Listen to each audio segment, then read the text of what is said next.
Hello दोस्तों, स्वागत है आज आपका क्लास पे। आज हम देखेंगे सिंप्लीफिकेशन पार्ट 4 और इसके साथ साथ हम ये भी देखेंगे कि फ्रैक्शन के सवाल कैसे सॉल्व किए जाते हैं। फ्रैक्शन में क्या क्या होता है, मतलब भिन्न में क्या क्या होता है और इससे क्या क्या प्रॉब्लम्स आती है, हम ये सब के बारे में देखेंगे। कुछ पार्ट जो बच जाएगा उसे हम नेक्स्ट वीडियो में कवर करेंगे। देखिए, फ्रैक्शन पढ़ना इसलिए ज़रूरी है क्योंकि आप सरलीकरण अगर सॉल्व करेंगे तो उसमें कई क्वेश्चन ऐसे होते हैं जो पूरे के पूरे फ्रैक्शन के ऊपर डिपेंड करते हैं, मतलब भिन्न के ऊपर डिपेंड करते हैं। तो आपको एक बार भिन्न भी पढ़ना बहुत ज़रूरी है। तो चलिए आज हम देखते हैं सरलीकरण को, उसके बाद हम धीरे से फिर फ्रैक्शन की ओर जाएंगे। चलिए, पहला सवाल मैं यहाँ पे लिखने जा रहा हूँ। देखिए दोस्तों, यहाँ पे एक सवाल लिखाया हुआ है जो कि कोष्टक में है 1296 और उसके बाहर लिखाया हुआ है जो उसकी पावर में है घात पे, वो लिखा है 1/4 का मान क्या है, और इसके साइड में मैंने यहाँ पे ऑप्शन लिख दिया है। तो हम इसे कैसे सॉल्व करेंगे। देखिए, अगर आपने वर्ग निकालना सीखा है, मैंने पिछले एपिसोड में बताया हुआ था कि वर्ग कैसे निकालते हैं, ठीक है, और वर्गमूल भी कैसे निकालते हैं ये भी हमने पढ़ चुका है। तो देखिए, जब आपको वर्गमूल निकालना आता है तो आपको ये पता होगा कि ये जो 1296 दिया हुआ है ये किसका वर्ग होता है, ये किसका वर्गमूल होता है, माफ़ कीजिएगा। तो ये जो 1296 दिया हुआ है ये किसका वर्गमूल होता है। अगर आप 36 का स्क्वायर करेंगे, मतलब वर्गमूल करेंगे, सॉरी, तो अगर आप 36 का वर्गमूल करेंगे तो क्या होगा। 36 का वर्गमूल क्या होता है, ये होता है आपका 1296, ठीक है। तो हमको क्या पता चल गया कि ये जो है ये 36 का स्क्वायर है, हमें ये पता चल गया, ठीक। ये 36 का स्क्वायर है और इसके बाहर क्या है 1/4 है ना। और हमको ये पता है कि जो 36 होता है ये किसका वर्गमूल होता है, ये 6 का वर्गमूल होता है। मतलब आप अगर 6 का स्क्वायर करेंगे तब क्या आएगा, 36 आएगा। तो क्या मैं इस पूरे जो क्वेश्चन है उसको क्या मैं ये लिख सकता हूँ कि 6 की पावर 4 और बाहर क्या हो गया 1/4। क्योंकि अगर आप 6 की पावर 4 करेंगे, मतलब आप अगर 6 इंटू 6 इंटू 6 और इंटू 6 करेंगे तब आपका आंसर क्या आएगा 1296, है ना। अब देखिए, यहाँ तक होने के बाद हमने एक फॉर्मूला पढ़ा हुआ था, है ना। उसमें क्या होता है, इन दोनों का मल्टीप्लाई होता है पावर का आपस में। तो अगर आप इसका मल्टीप्लाई करेंगे तो ये और 4 ये 4 कट गया, मतलब आपके पास क्या आ गया 6 की पावर 1, जिसे हम क्या लिख सकते हैं 6 भी लिख सकते हैं। तो इसका आंसर क्या हो गया A 6।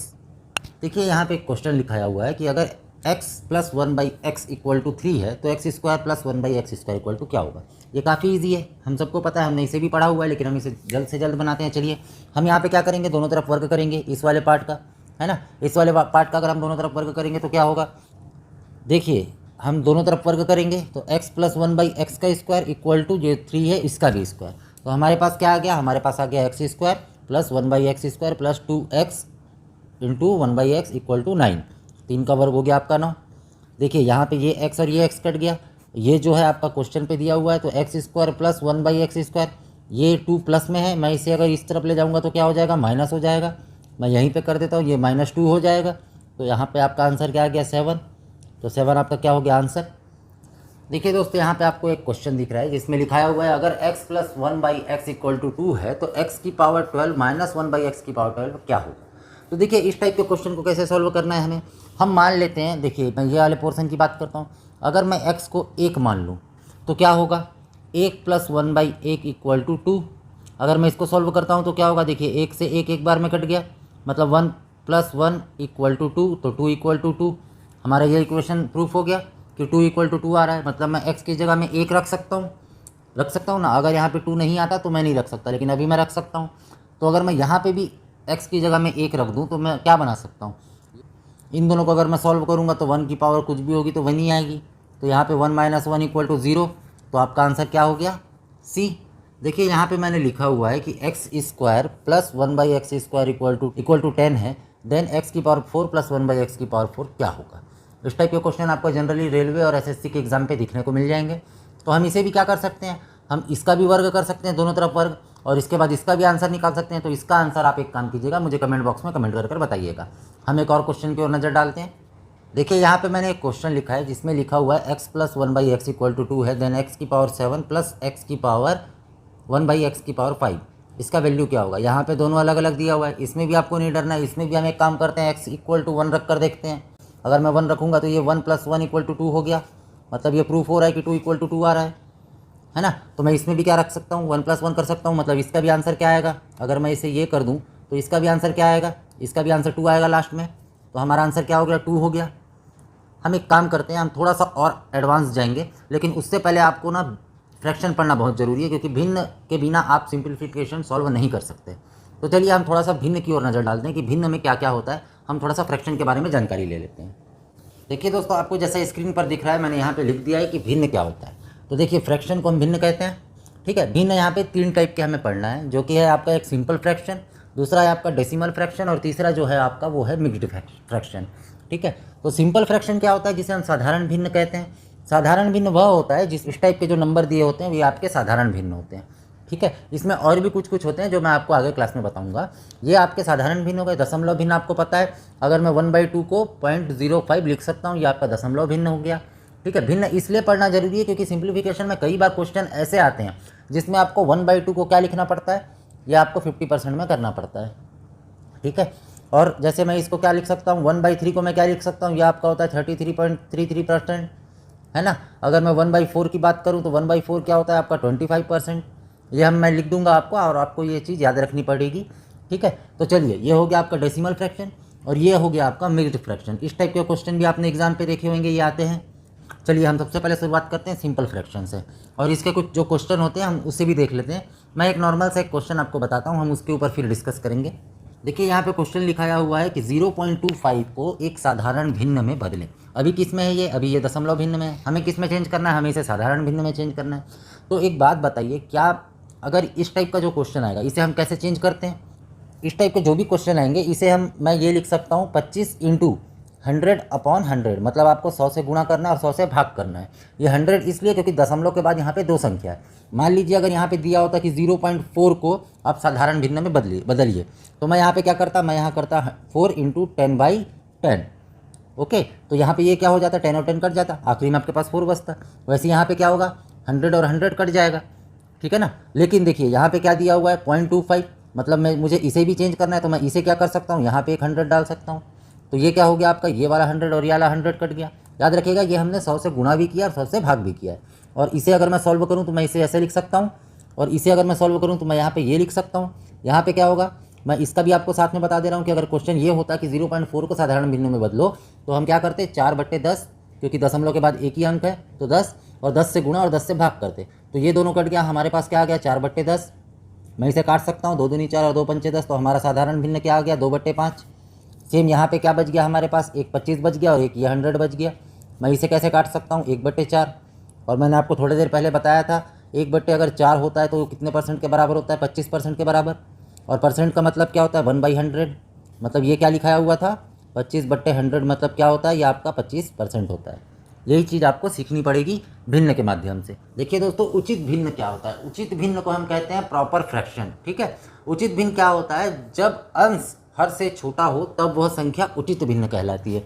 अब जिन्हें नहीं पता है मैं उनके लिए बता देता हूँ, अंश और हर क्या होता है। देखिए अगर 4/5 दिया हुआ है, ठीक है, तो जो नीचे वाली संख्या होती है वो हर कहलाती है, और जो ऊपर वाली संख्या होती है उसे क्या कहते हैं, अंश कहते हैं। तो याद रखिएगा, जब भी आपका अंश हर से छोटा होगा तब वो क्या होगा, तब वो उचित भिन्न होगा। देखिए यहाँ पे 4 है, यहाँ पे 5 है, तो हर क्या है 5 है और अंश 4 है। आपको पता है ना 5 बड़ा। देखिए विषम भिन्न क्या होता है, जब अंश जो है वो हर से बड़ा होता है तब आपका विषम भिन्न होता है। मान लीजिए अब ये ऐसा होता, तो यहाँ पे क्या दिख रहा है हमें, ये अंश होता है और ये क्या होता है, नीचे वाला हर होता है। अब आप देख सकते हैं कि 5 बड़ा होता है 4 से, इसका मतलब क्या हो गया, आपका जो अंश है वो क्या हो रहा है, वो हर से बड़ा हो रहा है। तब इस स्थिति में क्या होता है, तब इसे हम कहते हैं विषम भिन्न। ठीक है, तो चलिए अब हम इसमें से जो जुड़े क्वेश्चन है हम उस पर नज़र डालते हैं। देखिए दोस्तों, यहाँ पे एक क्वेश्चन लिखाया हुआ है जिसमें 3/10, 5/10, 7/10 और 9/10 है। इसमें यह पूछा गया है कि इन सब में से सबसे बड़ी संख्या, सबसे बड़ा भिन्न कौन सा है। तो इस टाइप के क्वेश्चन को हम कैसे सॉल्व करेंगे, चलिए हम देखते हैं। दोस्तों अगर वीडियो अच्छी लग रही होगी तो प्लीज़ लाइक और सब्सक्राइब जरूर कीजिए। सबसे पहले मैं एक बात बता दूं आपको, ये मैं केस 1 है। ठीक है, ये मैं केस 1 बता रहा हूँ आपको। इसमें क्या हो रहा है, देखिए यहाँ पे हर सबका समान है, अंश अलग अलग है लेकिन आपका हर सबका समान है। तो यहाँ पे आप डायरेक्ट ये बता सकते हैं कि सबसे बड़ा भिन्न कौन होगा। अगर आपके हर समान होते हैं तो जो अंश है वो जो सबसे बड़ा संख्या होगा अंश में, वही आपका सबसे बड़ी भिन्न होगी। तो यहाँ पे कौन सा संख्या सबसे बड़ा है, 9/10। तो याद रखिएगा, अगर आपका हर समान है तो जो भी अंश की सबसे बड़ी संख्या होगी वही आपका सबसे बड़ा भिन्न होगा। ठीक है, चलिए मैं एक काम करता हूँ, आपको एक क्वेश्चन जो कि एग्जाम में आया हुआ था मैं आपको उसके माध्यम से बताता हूँ कि अब क्या करेंगे। दोस्तों यहाँ पे आपको एक क्वेश्चन दिख रहा होगा जिसमें ये पूछा गया है कि इन सब में से सबसे बड़ी भिन्न कौन सी है, और ये क्वेश्चन आपका आया हुआ है RRB NTPC 2016 पे। ये एग्ज़ाम पे आया हुआ क्वेश्चन है जो कि यहाँ पे दिख रहा है आपको 15/16, 19/20, 24/25 और 34/35। तो आप देख सकते हैं कि ये सब के सब क्या है, ये सब के सब एक उचित भिन्न है जिसमें आपका जो हर है वो अंश से बड़ा है। ठीक है, तो ये आपके सब के सब उचित भिन्न हो गए। अब देखिए इस टाइप के क्वेश्चन को हम कैसे सॉल्व करेंगे। सबसे पहले मैं आपको ये क्वेश्चन मैं एक बार दोबारा लिख देता हूँ नीचे। देखिए दोस्तों, इस टाइप का जो क्वेश्चन पूछता है, जिसमें ये पूछता है कि सबसे बड़ा भिन्न कौन सा है, आप हमें बताइए। तो यहाँ पे जो हमारा जो संख्या दी हुई है वो मैं यहाँ पे थोड़ा दूर दूर लिख दिया हूँ। देखिए इसको सॉल्व कैसे करते हैं। इसको सॉल्व करने का सबसे आसान तरीका क्या है, सबसे पहले आप इन दोनों को माइनस कीजिए, मतलब घटाइए। अगर मैं इन दोनों का अंतर निकालूंगा तो क्या आएगा, 1 आएगा। 15 में अगर 16 में अगर 15 जाएगा तो 1 आएगा। ये जो भी आएगा उसको आप 15 से भाग कर दो, मतलब आपको क्या करना है, 1/15 करना है। ठीक है, तो अगर मैं 1 को 15 से भाग करूँगा, 15 को 1 से भाग करूँगा तो क्या आएगा, 15 बार में ये पूरा कट जाएगा, है ना। तो यहाँ पे मैं यहाँ पे 15 लिख देता हूँ। सेम जब मैं 20 और 19 को अगर मैं घटाऊँगा तो मेरे पास क्या बच गया, 1 बच गया। ठीक है, मैं 1 को 19 से भाग करूँगा तो क्या होगा, 19 बार में कट जाएगा। सेम देखिए यहाँ पे मैं 24 को 25 से अगर घटाऊँगा तो क्या बच गया, 1 को मैं वापस 24 से भाग करूँगा तो यहाँ पे 24, और इस वाले पोर्शन में भी क्या बचेगा, 1, और अगर मैं इसको यहाँ से भाग करूँगा तो 34 बार में कट जाएगा। जो आपका संख्या बचेगा उसको आपको रिटर्न इस संख्या से आपको अंश से भाग करना है। ठीक है, तो देखिए जो आपका बच रहा है ऊपर संख्या वो क्या है, यहाँ 15, 19, 24 और 34। तो आपको सबसे बड़ा भिन्न बताना है। तो सबसे बड़ा भिन्न किस में आ रहा है, इस वाले संख्या में आ रहा है, ये देखिए। तो आपका आंसर क्या होगा, इसका मतलब ये हुआ कि आपकी सबसे बड़ी भिन्न कौन सी है, 34/35। या मैं इसे ये भी बोल सकता हूँ, अगर इस टाइप का जो क्वेश्चन आएगा उसमें एक बात याद रखिएगा, अगर सारे जो संख्या दी हुई है इसमें अगर अंश और हर में अगर 1 का ही अंतर होगा, मतलब या समान अंतर होगा, जरूरी नहीं है 1 का, हो सकता है इन दोनों के बीच में 2 का अंतर हो सकता है, ये 15/17 हो, ये 20/21 हो, इस टाइप का भी अगर होगा। अगर अंतर सभी का समान है, देखिए यहाँ पे 1 1 1 1, इन सब का अंतर क्या आ रहा था, समान आ रहा था। अगर इसी टाइप का अंतर समान आएंगे तो जो सबसे बड़ी संख्या होगी वही सबसे बड़ा भिन्न होगा। ठीक है, देखिए दोस्तों यहाँ पे एक क्वेश्चन है जिसमें पूछ रहा है कि सबसे छोटी भिन्न कौन सी है, आप बताइए। तो यहाँ पे जो 4 ऑप्शन है इन्हीं में से कोई एक ऐसी भिन्न होगी जो सबसे छोटी होगी। ठीक, तो हम इसके लिए क्या करते हैं, हम सबसे पहले क्वेश्चन को वापस लिख लेंगे कि यहाँ पे क्या बोल रहा है कि इन चारों में से सबसे छोटी भिन्न कौन सी है। तो हम सेम रूल से निकालेंगे, और देखिए इसका अंश और हर का अगर अंतर आप देखेंगे तो सबका अलग अलग आ रहा है। तो देखिए मैं यहाँ पे करता हूँ, अगर मैं इन दोनों का अंतर निकालूंगा, मतलब इन दोनों को घटाऊंगा तो क्या आएगा, 5 में से अगर 3 गया तो आपके पास 2 बचेगा। अब इस 2 को क्या करना है, इस 2 को आपको 3 के साथ भाग करना है। ठीक है, तब आपका क्या बचेगा, मतलब आपको 2/3 करना है। तब आपका क्या बचेगा, मैं ऊपर में लिख देता हूँ, देखिए 2 एकम 2, आपका 1 बचा, यहाँ पे दशमलव लगा दीजिए, ये 0 हो गया, और 2 पंचे 10, मतलब ये क्या हो गया, 1.5। सेम अगर मैं इन दोनों का अंतर निकालूँ तो क्या आएगा, 1 आएगा। 1 को अगर मैं 5 के साथ भाग करूँगा तो 5 बार में कट जाएगा। इन दोनों का अगर मैं अंतर निकालूंगा तो भी 1 आएगा। 1 को अगर मैं 2 के साथ भाग करूँगा तो 2 आएगा। इन दोनों का अगर मैं अंतर निकालूंगा तो 1 आएगा, और 1 को 4 के साथ भाग करूँगा तो 4 आएगा। तो इन सब में से सबसे छोटी संख्या कौन सी है, सबसे छोटा भिन्न कौन सा आ रहा है, हमारा 1.5 आ रहा है। मतलब हमारा आंसर क्या होगा, ए, जो कि क्या दिया हुआ है, 3/5, ये सबसे छोटा भिन्न होगा। ठीक, देखिए दोस्तों यहाँ पे एक क्वेश्चन दिया हुआ है कि अगर 3/5, 5/9, 7/9 और 2/5 में सबसे बड़ी व सबसे छोटी जो भिन्न है उसका अंतर क्या होगा। मतलब सबसे पहले तो आपको ये फाइंड आउट करना है कि इन सब में से सबसे बड़ा कौन सा है और सबसे छोटा कौन सा है, और आखिरी में उन दोनों का अंतर पूछ रहा है, मतलब आपको आखिरी में उन दोनों को घटाना है। तो देखिए हमने क्या देखा था, सबसे बड़ी और सबसे छोटी भिन्न हम कैसे ज्ञात कर सकते हैं। अब हम इसे सॉल्व करते हैं। हम इसे कैसे सॉल्व करते हैं, सबसे पहले हम क्या करेंगे, इन दोनों का अंतर निकालेंगे। 5 में 3 गया 2, 2 को अगर मैं 3 से भाग करूँगा तो कितने बार में जाएगा, 1.5 बार में। सेम अगर मैं इन दोनों की बात करूँ तो 9 में से 5 गया आपका 4, 4 को अगर मैं 5 के साथ भाग करूँगा तो कितने बार में जाएगा, ये भी जाएगा आपका 1.25, है ना। सेम अगर मैं इसकी बात करूँ तो इसका अंतर क्या हो गया, 2, अगर मैं 2 को 7 के साथ भाग करूँ तो कितने बार में जाएगा, 3.5। ओके, अगर मैं इन दोनों की बात करूँ तो इनका अंतर क्या हो गया, 3, और 3 को अगर मैं 2 के साथ डिवाइड करूँ तो कितने बार में जाएगा, यहाँ पे 6 और 6। ठीक है, ये 6 लिखा हुआ है। ठीक है, तो हमें देखिए क्वेश्चन में हमें क्या पूछ रहा है कि सबसे बड़ी व सबसे छोटी भिन्न का अंतर क्या होगा। तो ये जो ऑप्शन आपका आया हुआ है इससे आप ये पता कर सकते हैं कि सबसे बड़ा और सबसे छोटा क्या है। इन सभी संख्या में से सबसे छोटी कौन सी है, ये वाली, मतलब क्या हो गया, एक आपका 2.5, और सबसे बड़ी संख्या क्या है, ये वाली, मतलब आपका क्या हो गया, 7/5। इन दोनों का अंतर पूछ रहा है, क्वेश्चन आपका ये था। तो इन दोनों का अंतर तो आप निकाल सकते हैं। ठीक, HCF ले लीजिए, 45 आ गया, या मैं इसको ये भी लिख सकता हूँ कि 9 × 5, है ना, मैं ये वाले को ये भी लिख सकता हूँ, इन दोनों को एक साथ।